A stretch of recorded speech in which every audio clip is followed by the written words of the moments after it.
Le projet Nanomesh, l'objectif, c'est de développer des réseaux de matrices de microtransistors en graphène qui vont nous permettre de réduire la taille des dispositifs tout en augmentant leur sensibilité. Donc ça, c'est la propriété des transistors par rapport aux microélectrodes conventionnelles. Et donc, on va implémenter tous ces dispositifs de manière matricielle pour pouvoir interfacer un réseau de neurones avec la plus grande résolution spatio-temporelle.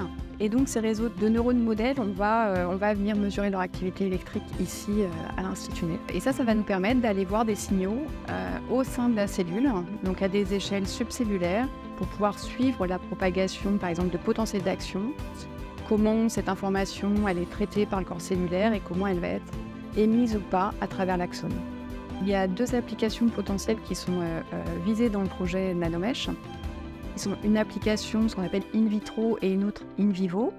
In vitro, on va venir mesurer l'activité de cellules en culture. Donc, c'est des réseaux de neurones modèles qu'on essaye de recréer sur nos substrats ou sur des lamelles de verre pour qu'ils soient physiologiquement pertinents et qu'ils ressemblent plus à ce qui se passe au réseau in vivo. Et pour la partie in vivo, donc là, ça se passe à l'Institut des neurosciences. On va venir mesurer l'activité sur des petits animaux. Donc, les avantages du graphène dans ce type de technologie, il y en a beaucoup.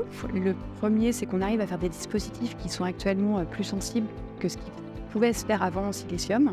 L'autre avantage, c'est sa biocompatibilité. Donc, c'est le fait que les neurones vont facilement adhérer sur cette surface et croître. Donc ça, c'est important à la fois pour l'in vivo et pour améliorer la cicatrisation gliale et la stabilité dans le temps des implants. Et puis, il y a le fait que ce soit transparent. Et ça, c'est un côté qui est très pratique parce qu'on va pouvoir voir les cellules en transmission, on va pouvoir coupler ces systèmes à de l'imagerie optique ou de la simulation optique ou du patch clamp, de manière très facilitée.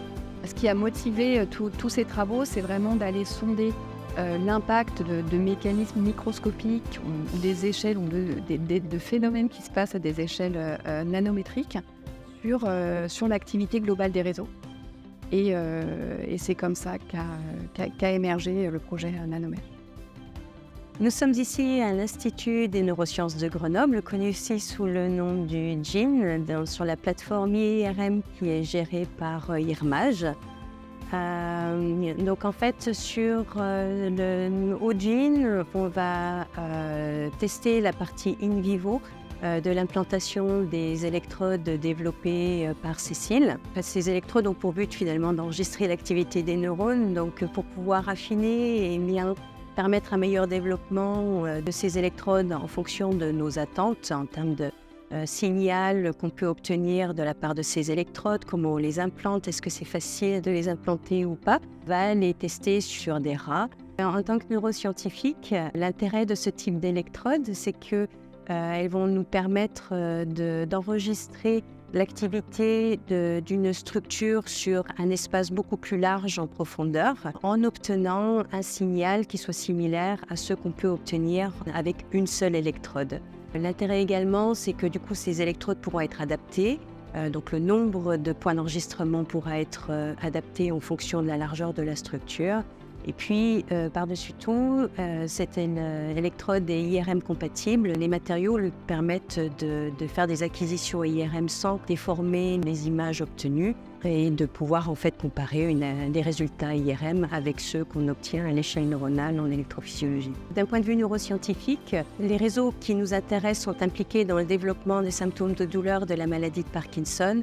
Et donc, on aimerait pouvoir utiliser ces électrodes pour pouvoir mieux comprendre comment ces réseaux dysfonctionnent dans des animaux modèles de cette pathologie.